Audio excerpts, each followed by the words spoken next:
তৃতীয় বৰ্গৰ এডিআৰই পৰীক্ষা সমাপ্ত হ'ল এতিয়া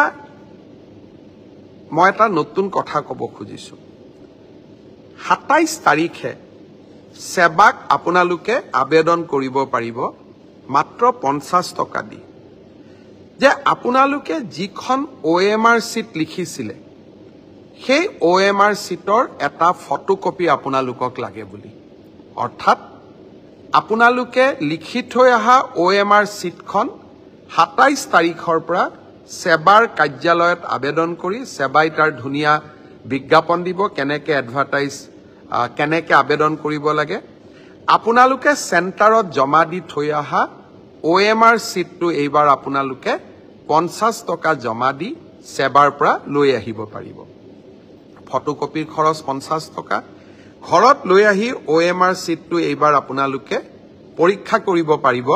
যে মই শুদ্ধ উত্তৰ দি আহিলো নে নাই শুদ্ধ উত্তৰটো কি 28 তাৰিখে আমি এনসাৰ কিটো সেৱাৰ ওয়েবসাইটত আমি প্ৰকাশ কৰিম অৰ্থাৎ 27 তাৰিখৰ পৰা আপোনালোকে OMR শীটখন আবেদন কৰি সেৱাৰ পৰা ল'ব পাৰিব 28 তাৰিখে সেৱাৰ ওয়েবসাইটত এনসাৰ কি প্ৰত্যেকটো প্ৰশ্নৰ উত্তৰ কি হোৱা উচিত তাকো আপোনালোকে চাব পাৰিব অৰ্থাৎ ঘৰতে বহি মইনো কিমান নম্বৰ পালো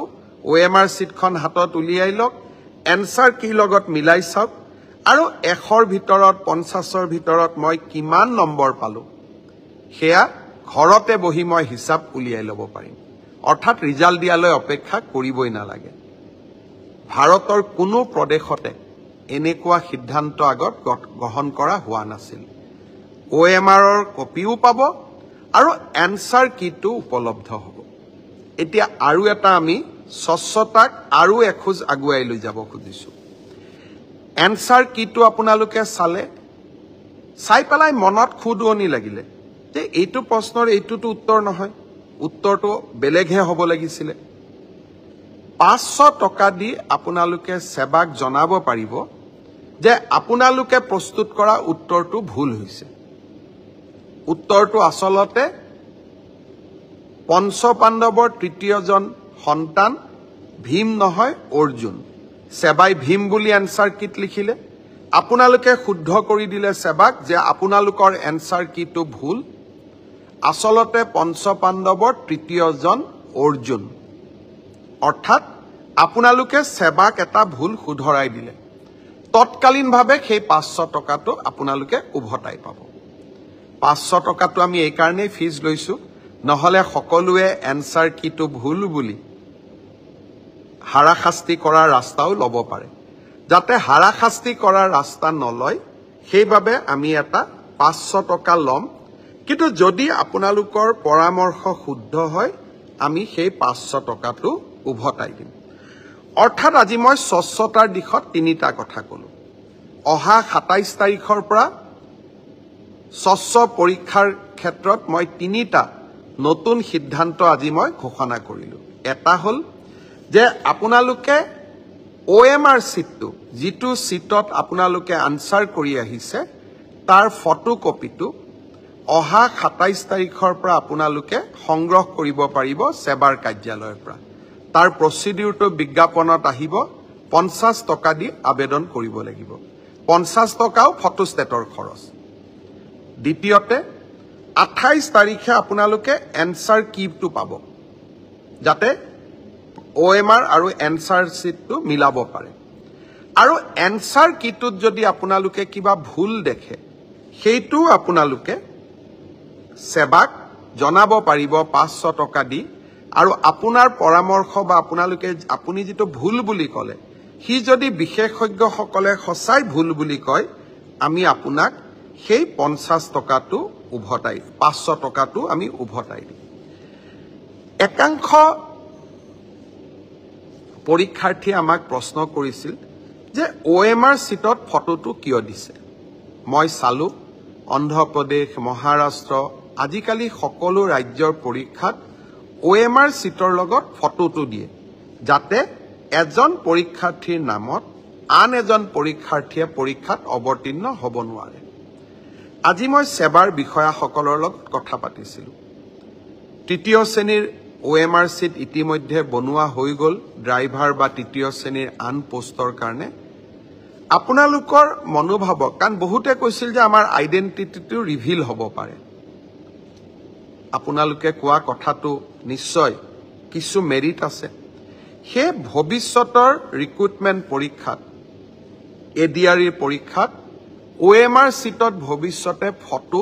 লগোৱা OMR চিট ব্যৱহাৰ নকৰিবলৈ মই সেৱাক পৰামৰ্শ দিছোঁ। তেওঁলোকে মোক কৈছে যে ছাৰ 29 তাৰিখৰ পৰীক্ষাত এয়া সম্ভৱ নহ'ব, কিন্তু নৱেম্বৰৰ পৰা যি অক্টোবৰত যি আমাৰ পৰীক্ষা হ'ব তাত আমি OMR চিটত ফটো নাৰাখোঁ। অৰ্থাৎ এইখন চৰকাৰক কোনোবাই ইতিবাচক সমালোচনা কৰিলে, ইতিবাচক পৰামৰ্শ দিলে তাক গ্ৰহণ কৰাৰ সততা আৰু সাহস আমাৰ আছে। কাৰণ মই সদায় বিশ্বাস কৰোঁ মুখ্যমন্ত্ৰী বা চৰকাৰ ৰাইজৰ ওপৰত নহয়, মুখ্যমন্ত্ৰী বা চৰকাৰ ৰাইজৰ তলত। শ্ৰদ্ধাৰ ৰাইজ, ফিক্সিঙক লৈও কেইটামান সমস্যা, বিশেষকৈ নলবাৰীত এটা সমস্যা দেখা গৈছিলে। আমি এইকেইদিন নেশ্যনেল ওমেন কমিশ্যন আৰু বিভিন্ন কেন্দ্ৰীয় চৰকাৰৰ পৰীক্ষাত ফ্ৰিস্কিং কেনেকৈ কৰে তাৰ বিষয়েও আমি আলাপ আলোচনা কৰিছিলোঁ। সকলোৱে এটাই উত্তৰ দিছে যে যদি সেম জেণ্ডাৰৰ মানুহে সেম জেণ্ডাৰক ফ্ৰিস্কিং কৰে তেতিয়া তাত কোনো বাধা থাকিব নোৱাৰে। অৰ্থাৎ মহিলাই যদি মহিলাক ফ্ৰিস্কিং কৰে, পুৰুষে যদি পুৰুষক ফ্ৰিস্কিং কৰে, তাত আপত্তিৰ কোনো থল নাথাকে। আজি আমি ষ্টেট ওমেন কমিশ্যন, মহিলা আয়োগ আৰু বিভিন্ন পৰীক্ষাত গ্ৰহণ কৰা ব্যৱস্থাৱলী সম্পৰ্কে আজি আমি পৰ্যালোচনা কৰিলোঁ। পৰ্যালোচনাৰ অন্তত আমি এইটো সিদ্ধান্তত উপনীত হলোঁ যে মহিলাই মহিলাক ফ্ৰিস্কিং কৰাত কোনো বাধা থাকিব নোৱাৰে। পুৰুষে মহিলাক ফ্ৰিস্কিং কৰিব নোৱাৰে, কিন্তু মহিলাই মহিলাক ফ্ৰিস্কিং কৰিব পাৰে। আজি বিভিন্নজনৰ লগত পৰামৰ্শ কৰি আমি এই বিষয়ে খবৰ ল'লোঁ। বিমান সেৱাত যেনেকৈ আপোনালোকে ফ্লাইটত গৈছে যে মই আপোনাক ফ্ৰিস্কিং কৰিম, চাম আপোনাৰ শৰীৰটো, আপোনাৰ আপত্তি আছে, আপুনি ফ্লাইটত নুঠিব পাৰে, কিন্তু বিনা ফ্ৰিস্কিং আপুনি ফ্লাইটত উঠিব নোৱাৰে। ঠিক সেইধৰণে আমি পৰীক্ষা হলৰ বাহিৰত আপোনাক সেম জেণ্ডাৰৰ মানুহৰ হতুৱাই আপোনাক পৰীক্ষা আমি কৰিব লাগিব। পৰীক্ষা কৰোঁতে আমি আপোনাৰ সন্মতি ল'ম, আমি সম্পূৰ্ণ আপোনাৰ প্ৰতি সৌজন্যতা আমি প্ৰকাশ কৰিম। এইবাৰ অতিৰিক্তভাৱে মহিলাক ফ্ৰিস্কিং কৰাৰ সময়ত, ছোৱালী পৰীক্ষাৰ্থীক ফ্ৰিস্কিং কৰাৰ সময়ত বা তালাচী চলোৱাৰ সময়ত সেই পৰীক্ষা কেন্দ্ৰত অতিৰিক্তকৈ আশা কৰ্মী বা অংগনবাদী কৰ্মী উপস্থিত থাকিব, যাতে গোটেই ব্যৱস্থাটো সৌজন্যতাৰ মাজত হৈছে সেই বিষয়ে তেওঁলোকে যাতে প্ৰমাণিত কৰিব পাৰে।